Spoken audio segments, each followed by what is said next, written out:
Hello दोस्तों, आपका स्वागत है आपके अपने चैनल वर्ल्ड आईएएस इंस्टीट्यूट पर। तो आज हम एक नई शुरुआत लेकर के आए हैं।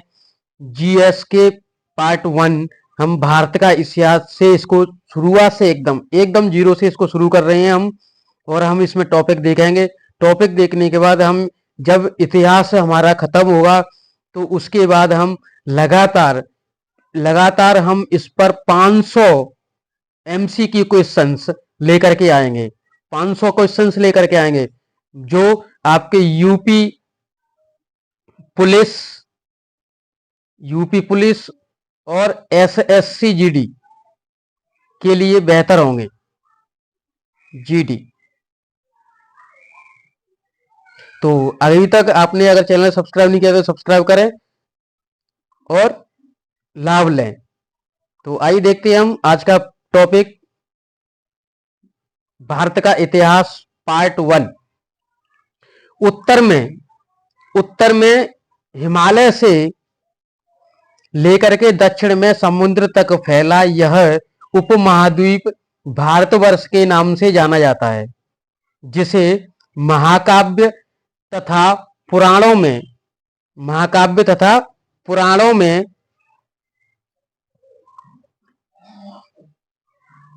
भारतवर्ष अर्थात भारत का देश तथा यहाँ के निवासियों को भारतीय कहा जाता है। जो भारत में निवास करते हैं उनको भारतीय कहा जाता है। इंडियन, जिसको इंग्लिश में इंडियन बोलते हैं, INDIAN, इंडियन।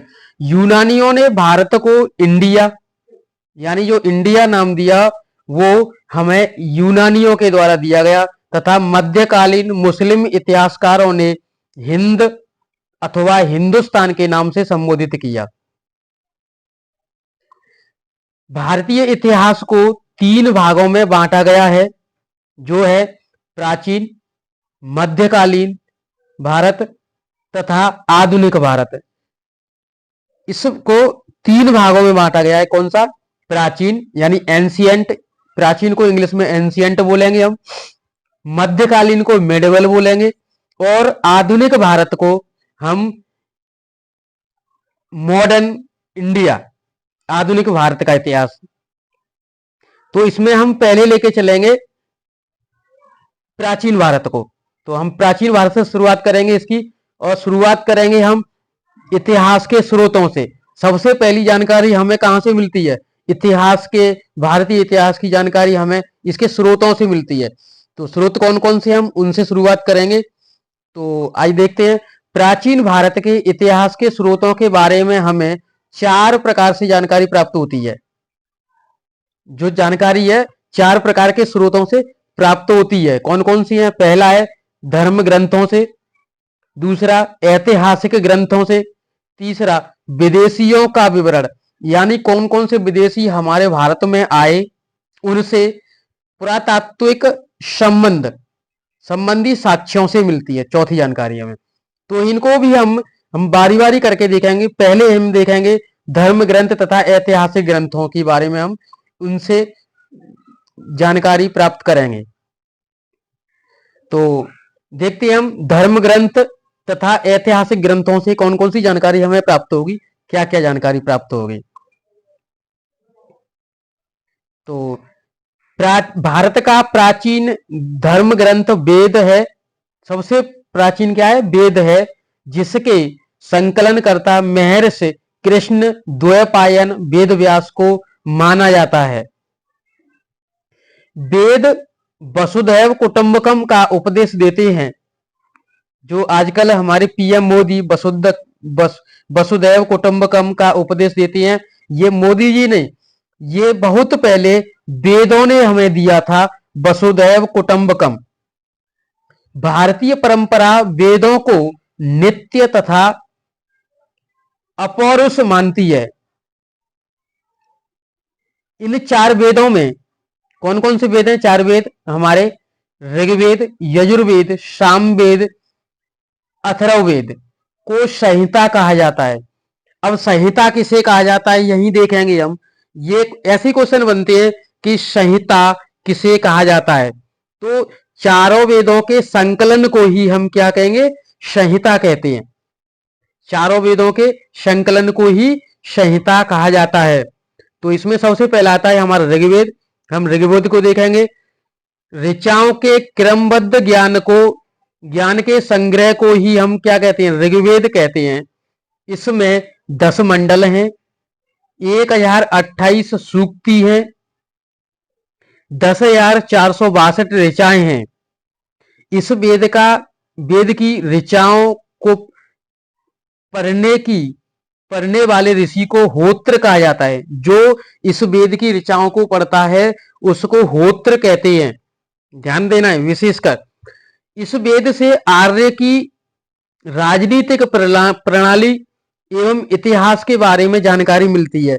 तो यहाँ क्वेश्चन आ सकता है कि आर्यों की राजनीतिक प्रणाली तथा इतिहास के बारे में जानकारी हमें किस वेद से मिलती है। तो सबसे पहला क्या हो जाएगा, ऋग्वेद से मिलती है। नेक्स्ट है विश्वामित्र द्वारा रचित ऋग्वेद, यानी ऋग्वेद की रचना किसने की, विश्वामित्र ने, के तीसरे मंडल में सूर्य देवता सावित्री को समर्पित प्रसिद्ध गायत्री मंत्र है। यानी गायत्री मंत्र अब कौन सा है, ओम भूर्भुवः स्वः तत्सवितुर्वरेण्यं भर्गो देवस्य धीमहि धियो यो नः प्रचोदयात्। ये हमारा प्रसिद्ध गायत्री मंत्र है जो किसमें है, ऋग्वेद में है। ऋग्वेद के ही 9वें मंडल में सोम देवता का उल्लेख मिलता है। किसका, सोम देवता का,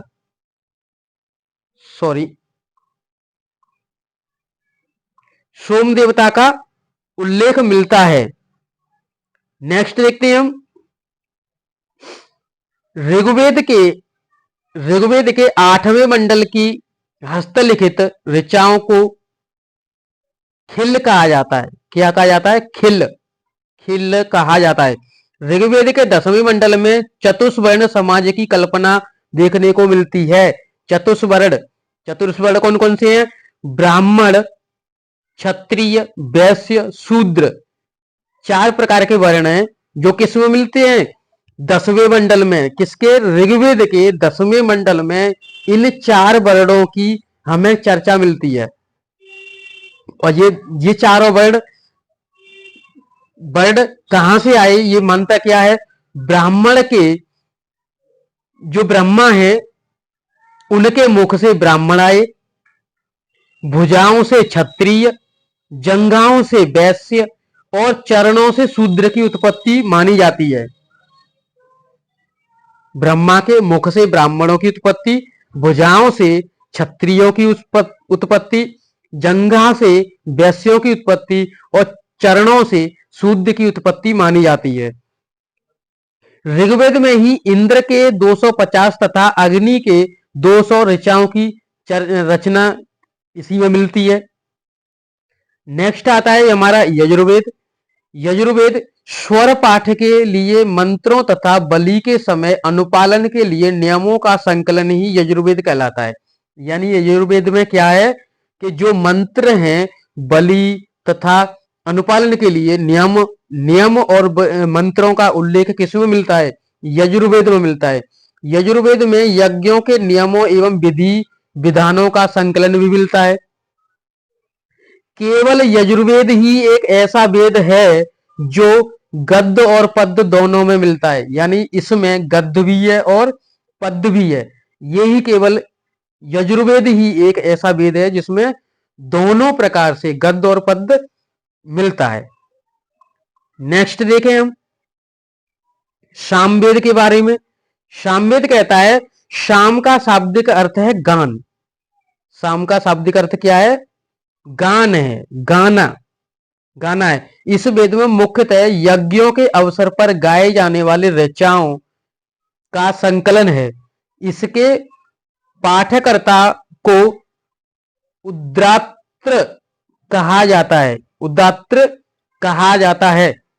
सामवेद को ही भारतीय संगीत का जनक माना जाता है। यानी अगर क्वेश्चन में पूछा जाए कि किस वेद को भारतीय संगीत का जनक कहा जाता है, तो वो कौन सा है? सामवेद है, ये भूलना नहीं है। नेक्स्ट है हमारा अथर्ववेद।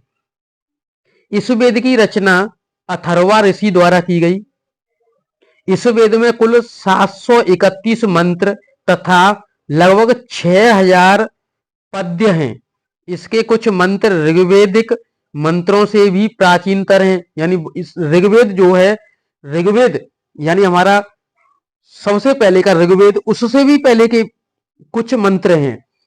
अथर्ववेद कन्याओं के जन्म की निंदा करता है। किसके जन्म की निंदा कौन करता है? कन्याओं के जन्म की निंदा कौन करता है? अथर्ववेद करता है।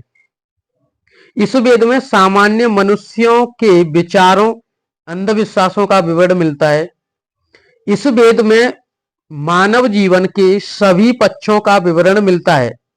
जो मानव जीवन के से संबंधित जो पक्ष हैं, उनका सभी का विवरण इसमें मिलता है। जैसे मार्गों की खोज, रोग निवारण, समन्वय, विवाह, गीत, राजभक्ति, राजा का चुनाव, वनस्पति, औषधि, साप, वशीकरण, प्रायश्चित, मातृभूमि आदि, जो सभी हैं किस में मिलते हैं? अथर्ववेद में मिलते हैं। इसीलिए कहते हैं कि वशीकरण का जो मंत्र है अथर्ववेद में मिलता है, क्योंकि वशीकरण किस में आ रहा है? अथर्ववेद में भी आ रहा है। समझ में आ रहा है?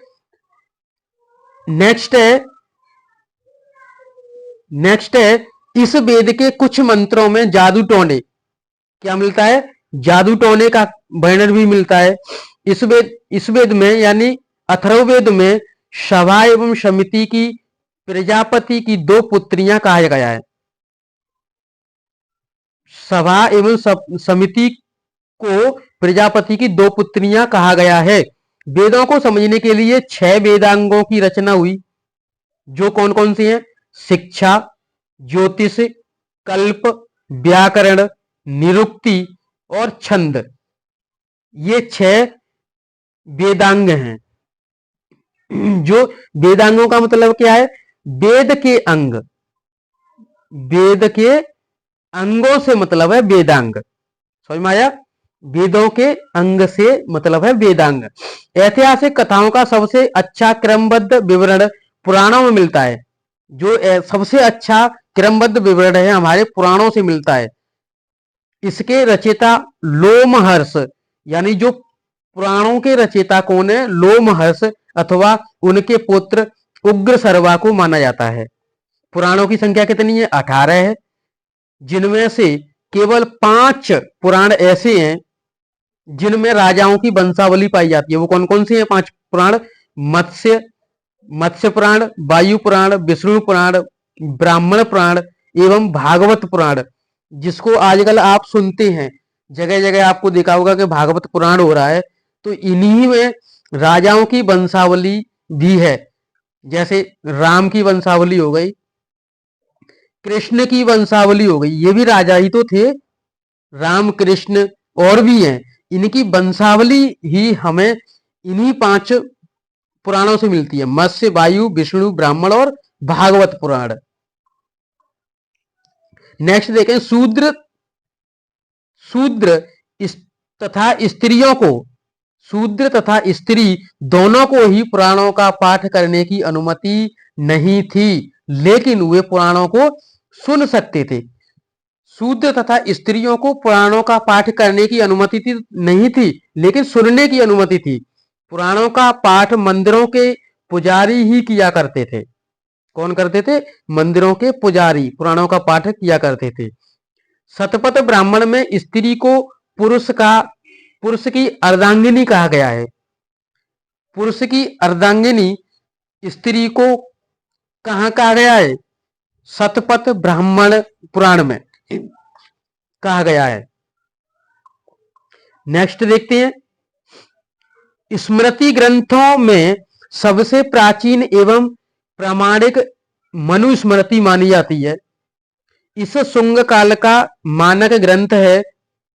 नारद स्मृति गुप्त युग के विषय में जानकारी प्रदान करता है। हीनयान का मुख्य ग्रंथ कथावस्तु है, जिसमें महात्मा बुद्ध का जीवन चरित्र अनेक कथाओं के साथ वर्णित है। हीनयान मतलब किससे जुड़ा हुआ है? बुद्ध के जीवन से जुड़ा हुआ है। जैन साहित्य को आगम कहा जाता है। जैन के साहित्य को क्या कहा जाता है? आगम कहा जाता है। जैन धर्म का प्रारंभिक इतिहास कल्पसूत्र से ज्ञात होता है। यानी कल्पसूत्र हमें किससे संबंधित है? जैन धर्म से संबंधित है कल्पसूत्र। जैन ग्रंथ भगवती सूत्र में महावीर के जीवन कृत्यों तथा अन्य समकालीनों के साथ उनके संबंधों का विवरण मिलता है। संस्कृत साहित्य में ऐतिहासिक घटनाओं को क्रमबद्ध लिखने का सर्वप्रथम प्रयास कलहैणी के द्वारा किया गया। कलहैण द्वारा रचित पुस्तक राजतरंगिणी है, जिसका संबंध कश्मीर के इतिहास से है। राजतरंगिणी का संबंध कहां से है? कश्मीर के इतिहास से है। अरबों की सिंध विजय का वृतांत चचनामा के लेखक, चचनामा पुस्तक में मिलता है। और चचनामा के लेखक कौन है? अली अहमद। चचनामा के लेखक अली अहमद हैं। नेक्स्ट है अष्टाध्यायी पुस्तक के लेखक पाणिनि है। अष्टाध्यायी पुस्तक के लेखक कौन है? पाणिनि है। इससे मौर्य के पहले का इतिहास तथा मौर्य युगीन राजनीतिक अवस्था की जानकारी प्राप्त होती है। कात्यायन की गार्गी संहिता एक ज्योतिष ग्रंथ है, फिर भी इसमें भारत पर होने वाले यवन आक्रमण का उल्लेख मिलता है। क्या मिलता है? भारत पर होने वाले, यानी यवनों ने आक्रमण जो भारत पर किया था उसकी जानकारी किसमें मिलती है? गार्गी संहिता में। और गार्गी संहिता किसके द्वारा लिखी गई है? कात्यायन के द्वारा लिखी गई है। पतंजलि पुष्य मित्र शुंग के पुरोहित थे। पतंजलि जो आज हम मंजन करते हैं, इसके जो वो थे, वो पुष्य मित्र शुंग के पुरोहित थे। उनके महाभाष्य से शुंगों के इतिहास का पता चलता है। ये था हमारा आज का टॉपिक। ऐसे ही टॉपिकों को प्राप्त करने के लिए हमारे चैनल को सब्सक्राइब जरूर कर लें, अगर नहीं किया हो तो। अगर ये हमारा आपको पाठ समझ में आता हो और पसंद आता हो तो एक लाइक जरूर कर दिया करें। लाइक केवल एक बार टच करना है इस पर और लाइक हो जाएगा। आपको कुछ ज्यादा नहीं करना है। तो ऐसे ही हम आपके लिए टॉपिक लाते रहेंगे। ऐसे ही टॉपिकों को प्राप्त करने के लिए हमारे चैनल को सब्सक्राइब जरूर कर लें और देखते रहें और अपने उसमें लगे रहें। अगला टॉपिक जीएस पार्ट 2 आएगा, जिसमें हम विदेशियों का आगमन स्रोत से जानकारी प्राप्त करेंगे। आगे का टॉपिक क्या रहेगा? विदेशियों का, मैं बताता चलूं, विदेशियों का आगमन। विदेशियों का आगमन आगमन ओके। तो आज के लिए बस इतना ही। Thank you for watching.